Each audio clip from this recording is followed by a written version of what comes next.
دوستوں تیار ہو جائیں ایک ایسی سحر انگیز کہانی کے سفر کے لیے جو شہر سمرقند کے محلات سے شروع ہوتی ہے، جہاں بادشاہوں کی تختوں پر سلطنت چمکتی تھی لیکن دل کے راز اندھیرے میں چھپے تھے۔ یہ ہے الف لیلہ کی داستان، جہاں دو بھائیوں شہریار اور شاہ زمان کے درمیان محبت، غداری اور انتقام کی چنگاریاں بھڑک اٹھیں۔ ایک رات جب چاند کی کمزور روشنی محل کے پردوں پر پڑی، ایک خوفناک راز نے ان کے رشتوں کو ہلا کر رکھ دیا۔ کیا یہ محض ایک عورت کی بے وفائی تھی یا کچھ بڑا جو ان کے اقتدار کو للکار رہا تھا؟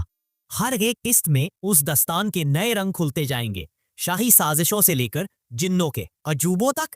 تو کیا آپ تیار ہے اس راز کو کھولنے کے لیے؟ آئیے اس سفر کا آغاز کریں، جہاں ہر رات ایک نیا سبق اور ایک نیا دھوکہ آپ کا انتظار کرتا ہے۔ خاندانی سامان کی شہنشاہوں میں سے ایک ممتاز بادشاہ تھا جس کی حدود سلطنت دور دور تک پھیلی ہوئی تھی۔ اس کے دو لڑکے تھے، ایک کا نام شہریار اور دوسرے کا نام شاہ زمان تھا۔ دونوں شہزادے اپنی بہادری اور عقل مندی میں بہت مشہور تھے۔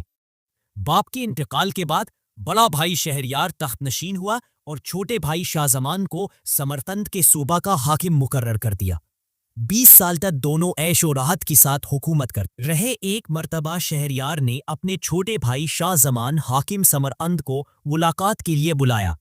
شاہ زمان نے انتظام سلطنت وزیر اعظم کے سپرد کیا اور خود بھائی سے ملنے کے لیے روانہ ہو گیا۔ شب کو جب منزل پر قیام کیا تو اس کو خیال آیا کہ جو تحفے میں نے بھائی کو پیش کرنے کے لیے نکالے تھے وہ محل ہی میں رہ گئے ہیں۔ چنانچہ اسی وقت دو غلامان خاص کو ساتھ لے کر پھر شہر میں واپس آیا اور داخل ہوا۔ اندر پہنچا تو یہ سوچ کر کہ میری واپسی سے لوگوں کو پریشانی نہ ہو، خاموشی سے محل میں داخل ہوا۔ اندر پہنچا تو یہ دیکھ کر ششدر رہ گیا کہ اس کی بیوی حبشی غلام کے ساتھ سو رہی ہے۔ شدت رنج و غضب کانپتا ہوا تلوار ہاتھ میں لے کر آگے بڑھا اور دونوں کو حالت خواب میں قتل کر دیا۔ اس کے بعد خاموشی سے اپنے سفر پر روانہ ہو گیا، لیکن ملکہ کی بے وفائی اور عصمت فروشی کا اتنا زبردست صدمہ ہوا کہ ہر وقت طبیعت معموم رہنے لگی۔ سفر کے دوران ہر چند کوشش کی کہ کسی طرح یہ خیال دل سے نکل جائے، لیکن کامیاب نہیں، اور شاہ زماں اپنے بھائی کے پاس پہنچ گیا۔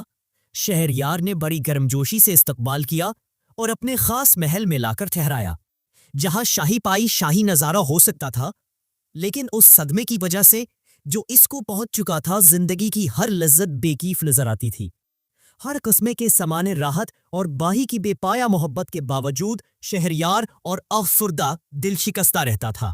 اس کی یہ حالت دیکھتا تو خود بھی رنجیدہ ہوتا، لیکن اس کا خیال تھا کہ بھائی دوری اور اہل خانہ کی یاد سے پریشان رہتا ہے، چند روز میں طبیعت سنبھل جائے گی۔ ایک روز سلطان شہریار نے بھائی سے کہا کہ سیر و شکار کے لیے چلو، لیکن شاہ زمان نے علالت طبیعت کا عذر کر کے جانے سے انکار کر دیا۔ مجبوراً شہریار تنہا ہی شکار کھیلنے چلا گیا۔ شاہ زمان اپنے کمرے میں بیٹھا ہوا آنکھ کی سیر کر رہا تھا، لیکن دل پچھلے واقعات کی وجہ سے پریشان تھا کہ سامنے سے زنانہ محل کا دروازہ کھلا جو باغ کی جانب تھا، اور ملکہ شہریار اپنی 20 ہمجوئیوں کے ساتھ اندر آئیں اور باغ کے اس حصہ میں چلی گئیں جو عام نظروں سے محفوظ تھا۔ یہاں پہنچ کر ان خواصوں نے اپنے لباس اتار دیے تو شاہ زمان نے دیکھا کہ وہ عورتیں نہیں بلکہ تنومند حبشی جوان ہیں۔ پھر ہر حبشی نے ایک ایک خواص کو اپنے پہلو میں لے لیا۔ خود ملکہ شہریار تنہا رہ گئی۔ اب ملکہ نے مسعود مسعود کہہ کر آواز دی۔ تھوڑی دیر بعد ایک اور حبشی غلام آیا اور ملکہ سے اختلاط کرنے لگا۔ یہ سب کچھ دیر عیش و عشرت میں مشغول رہے۔ اس کے بعد سب نے غسل کیا اور جس طرح آئے تھے اسی طرح واپس چلے گئے۔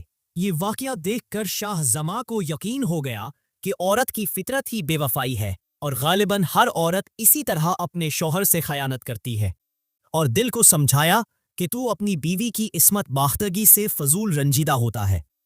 دنیا میں سب ہی مرد اس مصیبت میں مبتلا ہے۔ چنانچہ وہ کوفت جو ہر وقت اس کے دل کو لگی رہتی تھی جاتی رہی، اور وہ خوش بخوش رہنے لگا۔ چند روز کے بعد شہریار شکار سے واپس آیا اور بھائی کو مسرور دیکھ کر خوش ہو گیا۔ اس کے بعد شاہ زمان سے دریافت کرنے لگا کہ غالباً تمہاری طبیعت بہل گئی اور تمہاری اب وہ کیفیت نہیں رہی۔ مجھے بتاؤ کہ کس طرح تمہیں سکون ہوا۔ شاہ زمان نے بہت چاہا کہ اصل بات نہ بتاؤں،